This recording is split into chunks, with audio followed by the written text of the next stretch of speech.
And we are recording. Um, as usual, I'm going to give you a series of attendance words. Um, Chastity, you do not have to send those because you're here, but you can if you want to get a little bit extra credit.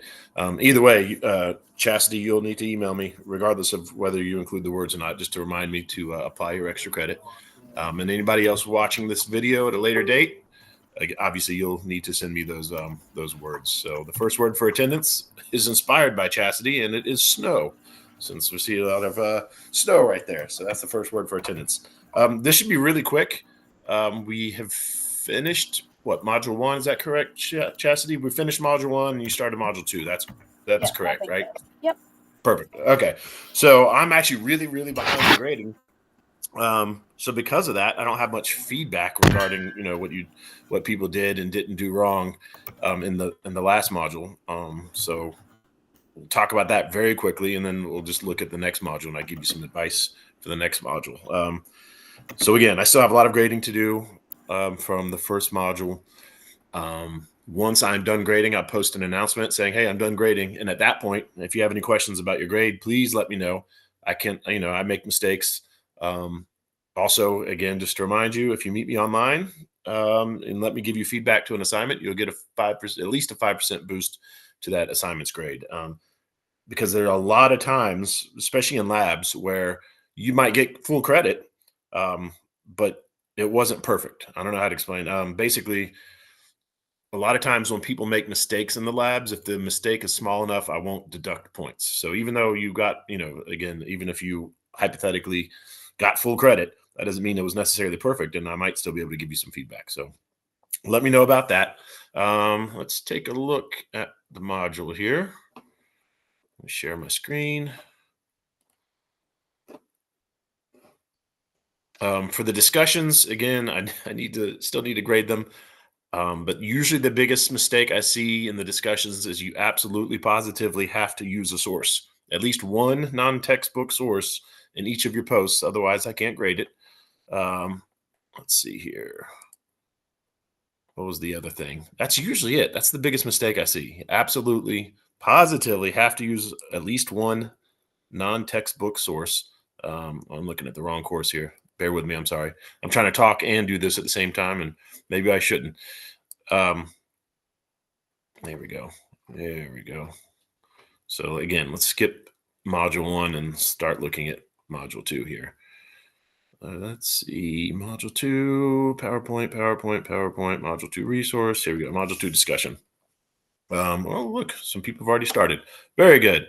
Let's take a look at it very quickly. It's pretty much at this point, since you've already done module 1, you probably have noticed a trend. A lot of these prompts, a lot of these discussions are basically you, I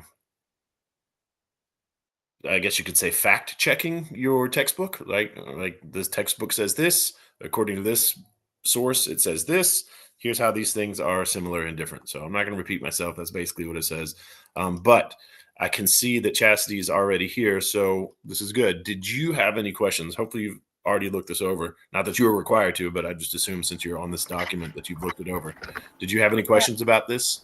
So far, so good. I was actually working on it just now when the meeting started, so I think I'm okay so far. Perfect. Okay. Yeah, it's pretty straightforward. And again, just to help people, to remind you, you only need 2 bullet points, right? So for example, you could do these 2 bullet points, right? So it's not like you need to do number 1 and number 2. That would be 4 bullet points, right? So only need to do 2 bullet points. And that's pretty much it. It's pretty straightforward. I don't have anything else to say about the discussions if you don't have any more questions.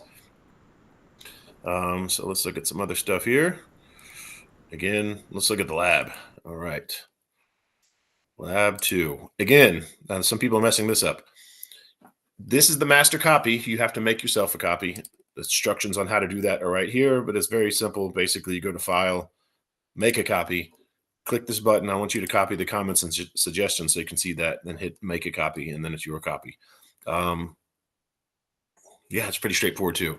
And the reason I do this, well, many reasons, but again, I think I've said this before, but I want to reiterate. This way, your lab is now in your Google Drive, right? So if your computer dies or whatever device you were using, you lost it, maybe you can still just log into your WVSU Google account and you can find it. So that's the reason I do that this way.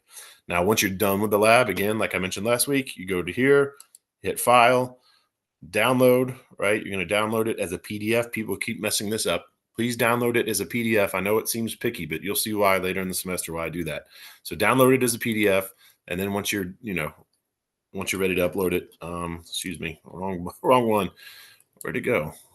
Anyway, once you're ready for it, once you're ready to upload it, again, you come here and yours is going to look a little bit different. Mine says view all submissions because I'm the teacher, but you will hit a submit button and upload it. So any questions about the logistics of how to do labs in general?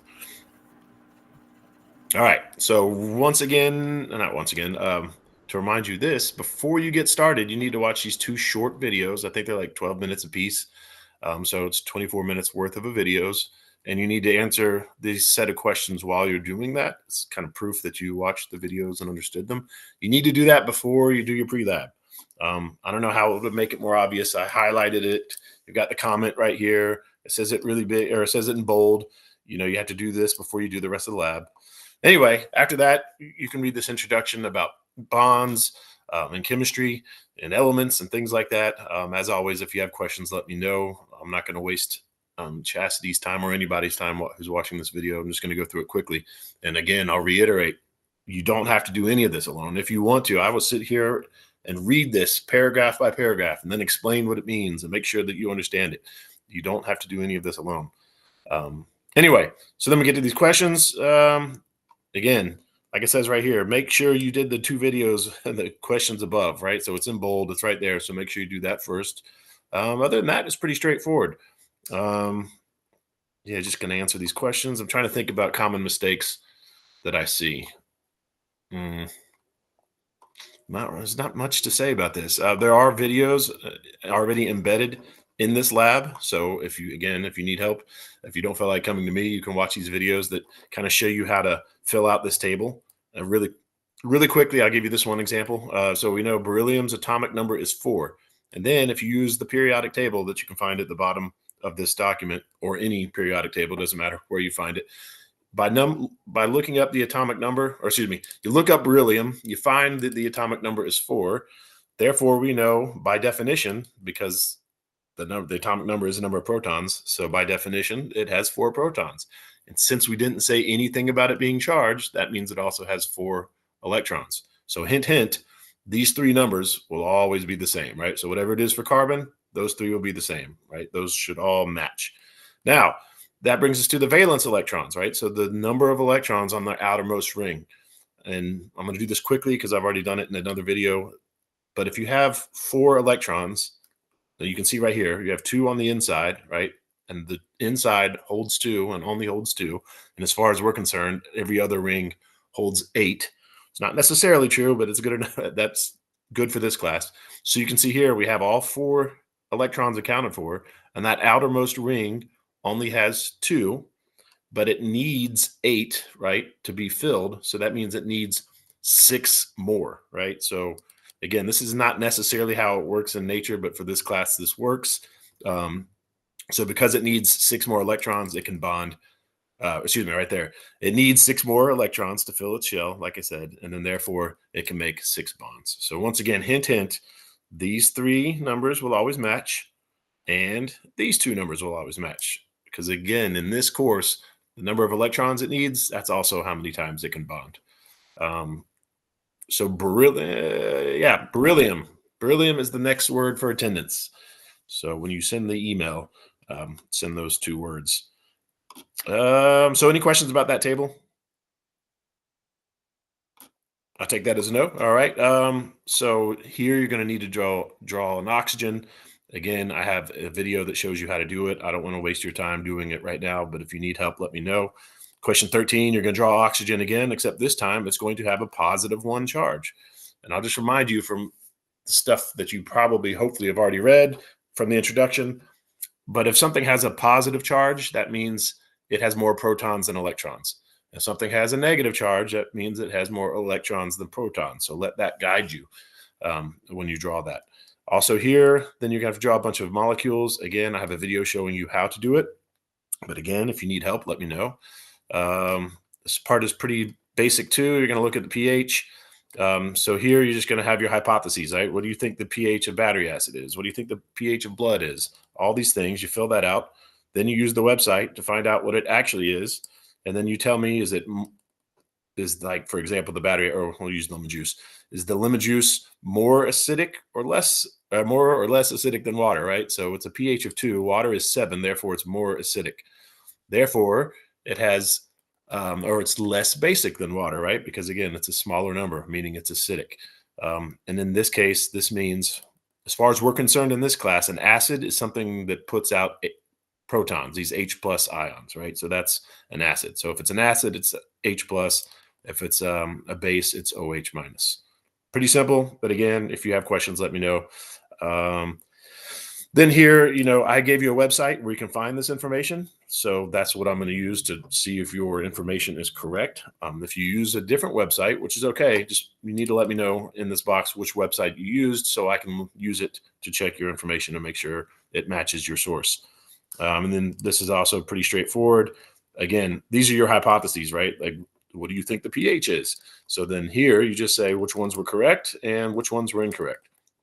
And then to answer this question, I'll let you know every step, and you will have already read this by the time you do the lab, but every step in the pH scale is a factor of 10, right? So when you go from 4 to 5, something that's a 5 is 10 times less acidic than 4. So then if you go to 4 to 6, that's 10, and then multiply it by 10 again, so 100, right? So something that's a pH of 6 is 100 times less acidic than something with a pH of 4. So every time you go up one more, it's another factor of 10, another multiple of 10. So are there any questions about that? All right, that's pretty straightforward. And then, of course, there's the extra credit questions. I love to get feedback. I don't think I have anything else. Let me take one more look at the stuff here. Of course, you have a quiz as usual. And I'll remind you again that the quizzes are untimed. You can take them as many times as you want. So there's no reason, right? You shouldn't get an A on them. And also these quizzes serve as your study guides for the exams, because the exams, for the most part, have the quiz questions in them. They're just reworded. So this is how you're supposed to study. Yes. I have a question about this week's quiz. I took it a few days ago, and it doesn't show me the ones I got wrong in the review like the previous week did. So just by going to my grade, I can see that I probably got 2 wrong, but the review is not showing me what I got wrong. Yeah, and maybe that was, you might be the student who emailed me about that, and I've been thinking about that. Yeah, so the first week was a mistake. You're not supposed to see the correct, which ones are incorrect or correct until it's closed. Part of that is because people have been cheating prior to you, and also part of that is I just really want you guys to look these things up. And now, of course, how do I put this? That's not going to help you grade. That's not going to help you when it comes time to take the exam. Sure. Obviously, right? So my suggestion is just keep taking it. And again, every time you take it, you should get a different set of questions in theory, and just keep taking it until you get 100%. Or we can find a time to meet separately, and we can go over every single one of your questions, and I'll verbally tell you this is correct, this is incorrect, this is why this is incorrect. So that's what I recommend too. I just like to see which ones I got wrong, and then those are the ones that I can focus on. But I can. Yeah, I understand. Yeah. And then also, like I said, not only will you get the correct answers if we meet and go over your quiz, but then you'll also get that 5% boost to that grade. So great question. I'm glad you brought that up. So yeah, take me up on that. If you're watching this video, let me know. I mean, not right now. Today, I'm still busy grading, but hopefully I'll be back to business as usual tomorrow, and I can meet you guys online and give you your feedback and your correct answers. And speaking of which, again, you have the exam due at the end of this module, and these quizzes are meant to help you study for the exam. The exam is about 50 multiple choice questions, and you have 50 minutes to take it. Some of these questions are worded very oddly because, again, the people before you have cheated. So I've had to really word them to where it confuses AI and it confuses these apps that people are using to cheat. So for that reason, if you want to meet me online like we are right now, and I can see you and I can hear you and I can see your screen, sort of like you can see my screen right now, then I don't care how long it takes you to take the exam, right? Then we'll get rid of the time limit. You take as long as you want. As long as I can make sure you're taking a closed book exam, I don't care how long it takes you to do it. Not only that, but if I'm there with you, then if you have a question, if you didn't understand something, like what is this trying to ask me, then you could just ask and I can hopefully help you out. And I will say this though, it's sort of like a proctoring situation. If it was a real class, right? I'm not going to, if it was a real class and you were taking an exam, I wouldn't just stand behind you and stare at you the whole time and stare at your test, right? Same thing here. So if we were to meet online, my screen would be off, my microphone would be off, but I wouldn't just be standing there watching you the whole time. You know, I'd be going around my day-to-day business and just occasionally checking in on the computer. So let me know. Also, be prepared for mistakes. Be prepared for stuff going wrong. Sometimes your power might go out. Wi-Fi might stop working. So just be prepared. I don't know. Learn how to take screenshots. Make sure you have your phone on you so you can take videos and show me like, oh, you can see here that I answered these questions and I have this much time left. And you can see here that my Wi-Fi went out or whatever the case may be. So be prepared to gather evidence, because if something goes wrong and you need to retake the exam, I'm going to need evidence. I guess that's it. So any questions about the exam or anything for that matter? Not this time. All right, let's see. Then the last word for attendance, we'll go back inspired by your scenery here. The last word for attendance will be coffee. Of course, I don't know that's coffee in there, but in my mind it is.